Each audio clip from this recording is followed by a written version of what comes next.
Now that we're about 2 months into 2024, I wanted to go back and look at some previous campaign reward ships that I haven't touched much since their debut. And I decided I would start with the Tier 8 Soviet heavy cruiser Kronstadt, which was a campaign reward ship some time ago. And when it came out, I wasn't exactly too hot on the ship. I didn't enjoy it all that much.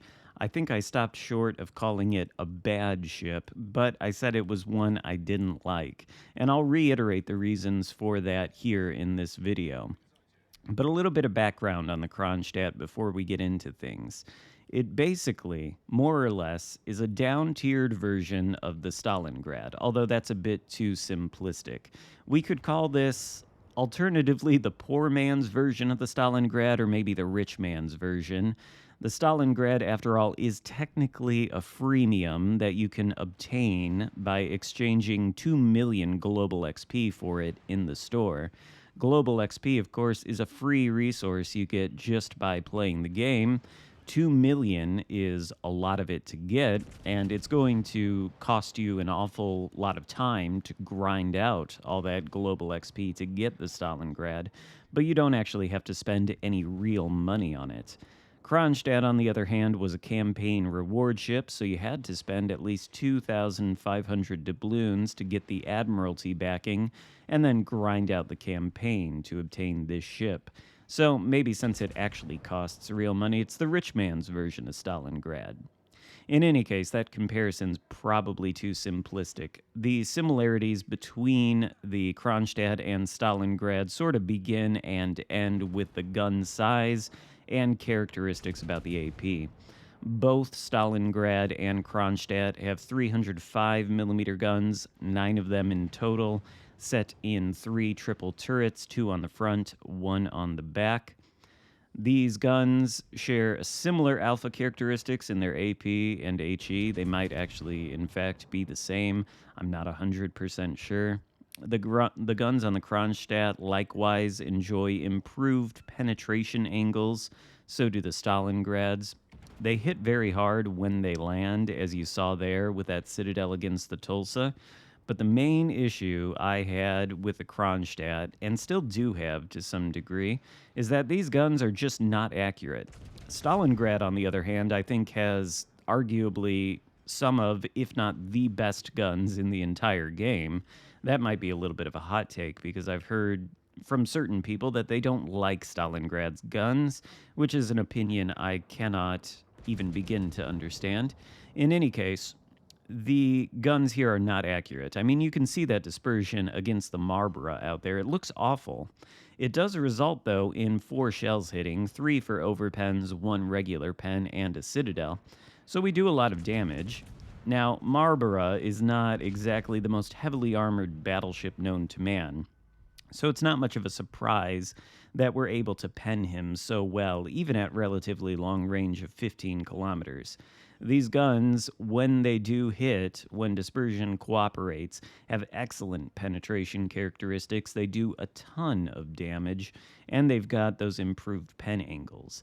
The problem for me when it comes to this ship really is the accuracy on the guns. There are other highlights too, of course. It does get the long-range, short-duration Soviet radar, which is useful against destroyers. And the armor scheme, well, it's not as good as the Stalingrads, to be sure. This ship has a lot of 27mm plating, whereas on the Stalingrad, the minimum plating value is 32. So Stalingrad enjoys the benefit of not being able to be overmatched by anything except, well, for example, that Musashi out there. Whereas Kronstadt can be overmatched not only by the Musashi, but by any battleship with 16-inch guns due to the large amount of 27mm plating everywhere. Nevertheless, the Kronstadt is a very tanky ship, but its tankiness comes primarily from its large HP pool. We're looking at 71,000 HP here, which, if I'm not completely mistaken, is the most HP for any cruiser at this tier. Possibly, actually, I'm almost 100% sure about this, but the most HP for any cruiser in the entire game. That's where the tankiness of the Kronstadt really comes from, is being able to absorb this damage and still stay floating just because it has so much HP to begin with. So, the main reason that I'm not hot on this ship is because of the accuracy. And I realize a lot of content creators in this game love to complain about accuracy, which, to be honest with you, I find it really annoying when they do that, particularly when they're complaining about battleship accuracy. Because, of course, poor RNG or being subject to RNG just comes with the territory of playing battleships.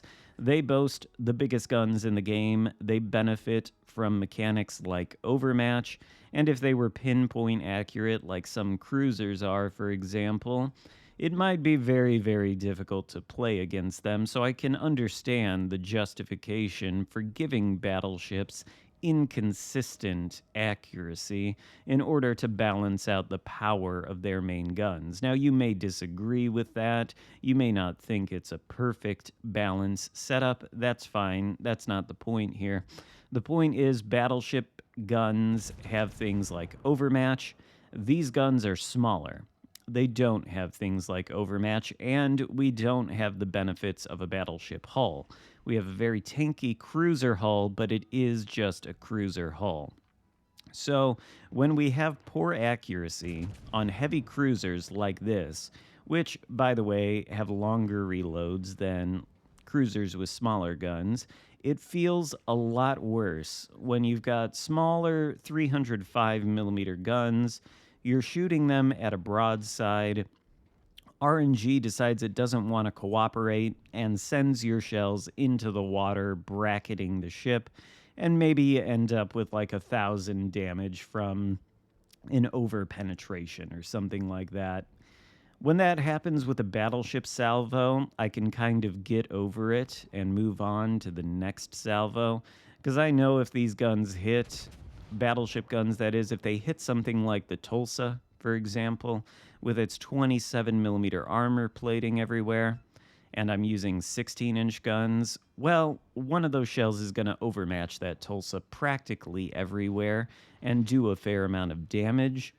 Kronstadt, not the same thing. We're not going to be overmatching the Tulsa anywhere. We need him to give us broadside or a sufficient angle for our AP to pen. And if we get that angle from him and then all of the shells simply don't do anything, and we've got to spend another 17 seconds awaiting the reload, that to me is just too painful on a heavy super cruiser like this. It's the reason I didn't really like the Kronstadt to begin with. It's also the reason I don't like a few of the other super heavy cruisers we have in this game. My favorite by far is the Stalingrad, which does enjoy excellent accuracy for the most part and just has completely cracked guns. But these guns on the Kronstadt, they're cracked to a similar degree. They're just missing out on the accuracy.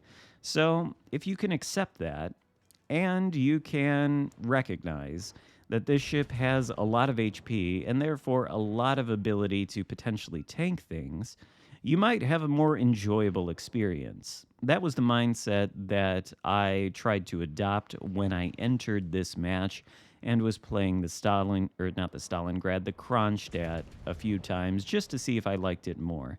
And my conclusions on the matter, well, I do think I like this ship more, and I think I should be giving it maybe a little bit of another chance, maybe playing it a little bit more. Because while the accuracy is poor and terrible, really it is terrible, this is a tanky ship with good Stalingrad-esque guns that can do amazing things to broadsides when the dispersion cooperates. Plus, it's got the radar, and I think that combination does, in fact, make it a pretty good ship. However, this is World of Warships Legends, and it's a team game. Now, any individual player can have an outsized impact on the outcome of a battle, to be sure. But when you find yourself like this with 5 minutes left in the game, 4 blue ships versus 6 reds, Well, maybe 5 reds if that Richelieu is going to go down. And Felix Schultz over here actually looks like he wants to give up his ship as well. He's sailing toward, I think, our last remaining friendly destroyer. He clearly knows where it is. The destroyer is spotted. He's going to be shooting at the destroyer, but he's going to be offering himself to us, hopefully. And of course, the shells do miss, mostly. But we're able to catch him with the radar and take him out. It's now 4v4, so theoretically this is anyone's game, but they still have a mostly full health Fletcher, and we have a mostly dead destroyer who is about to sink. We've got a Musashi and an Iwami coming around this way, and we're actually in the perfect position to intercept them and hopefully get their broadsides as they push around these corners. The question is, can we take them out?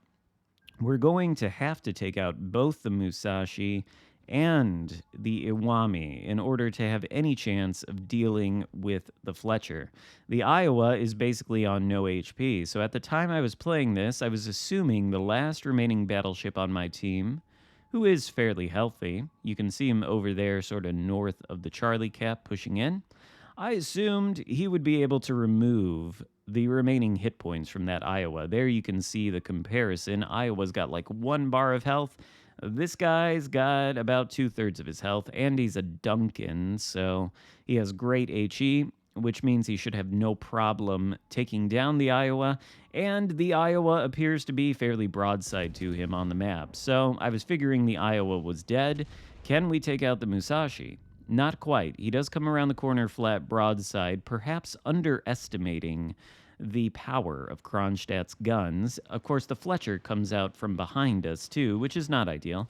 He's going to be torping us from behind, and we really don't have the chance to traverse our turrets. We are able to take out the Musashi. That's when Iwami comes around with his IJN torpedoes, so we're getting cross-torped from 2 different directions.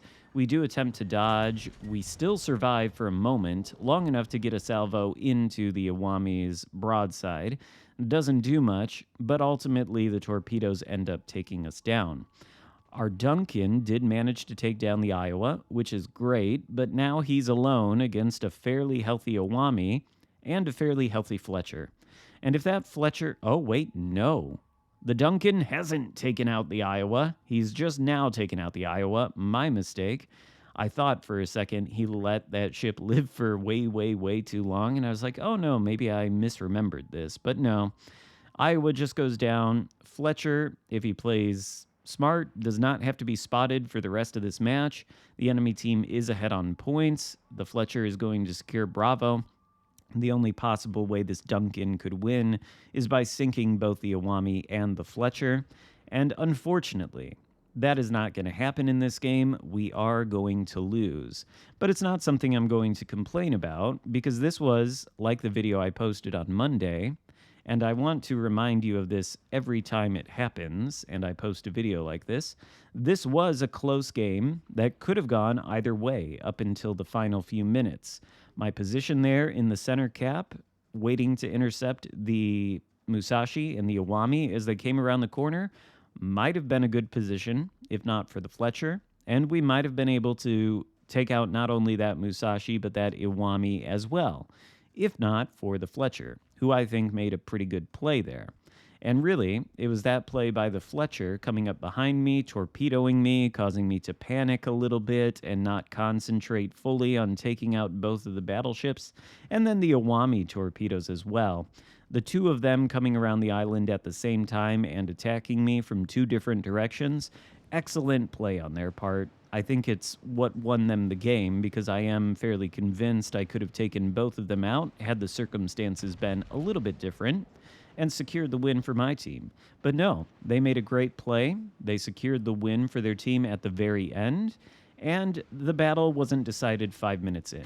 That's all you can ask for in World of Warships Legends, honestly. That is what makes this game fun, and what makes me continue playing it is games like this that are interesting and go down to the wire.